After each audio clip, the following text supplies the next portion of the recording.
ওগো আল্লাহ, ওগো মালিক, তুমি ছাড়া তো আমাদের আর কেউ নাই, তুমি ছাড়া তো আমার আর কেউ নাই। আল্লাহ গো, তুমি যদি মাফ না করো কে আমাকে মাফ করবে? তুমি যদি মাফ না করো কে আমাকে মাফ করবে?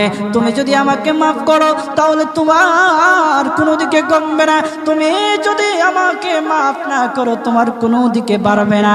আল্লাহ গো, তুমি আমাকে মাফ করে দাও। সারাটা জীবন অন্যায় কাজ করেছি, সারাটা জীবন নাফরমানি করেছি, আমার কাছে কালেমার দাওয়াত কম আসে নাই, আমার কাছে কালেমার দাওয়াত কম আসে নাই, আমাকে লোকেরা কম বোঝায় নাই। ওগো আল্লাহ, তুমি আমাকে মাফ করে দাও। মাফ না করলে কোথায় যাব, কার কাছে যাব? বাবা যখন মারে তখন মার কাছে আশ্রয় নেওয়া যায়, মা যখন প্রহার করে তখন বাবার কাছে আশ্রয় নেওয়া যায়, বাবা মা যখন প্রহার করে তখন দুনিয়ার কারো না কারো কাছে আশ্রয় নেওয়া যায়। ওগো আল্লাহ, ওগো মালিক, তুমি যদি আমাকে মারো, তুমি যদি আমাকে আযাব দাও, ওগো আল্লাহ, কার কাছে যাব, কার কাছে গিয়া মাফ চাইবো? ওগো আল্লাহ, মেহেরবানি করে মাফ করে দাও।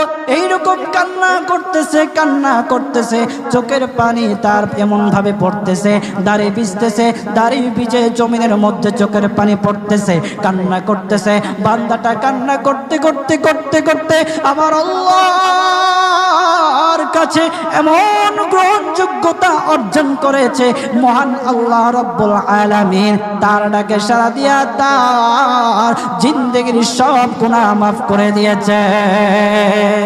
হযরত মূসা আলাইহিস সালাতু ওয়াস সালামের যুগের ঘটনা। একজন বড় পাপিষ্ঠ ছিল, জীবনে এমন কোনো গুনাহ নাই যে গুনাহ সে করে নাই।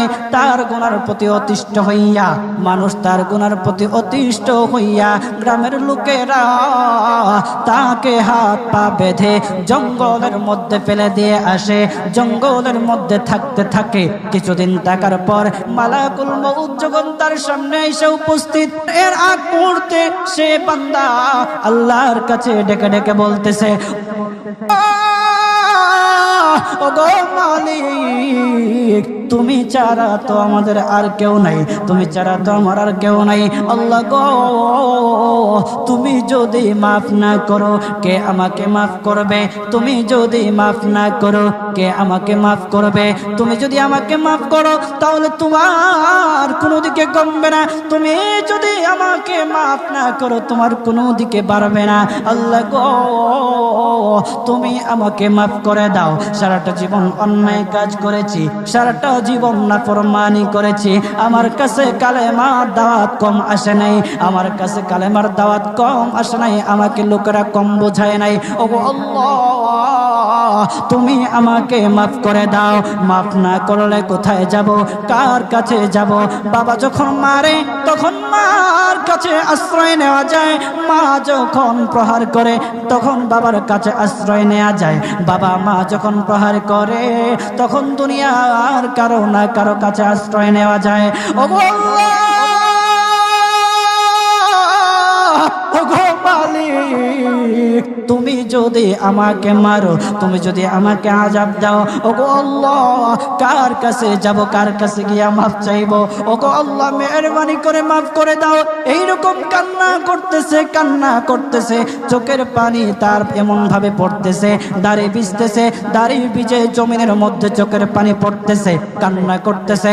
বান্দাটা কান্না করতে করতে করতে করতে আমার আল্লাহর কাছে এমন গ্রহণযোগ্যতা অর্জন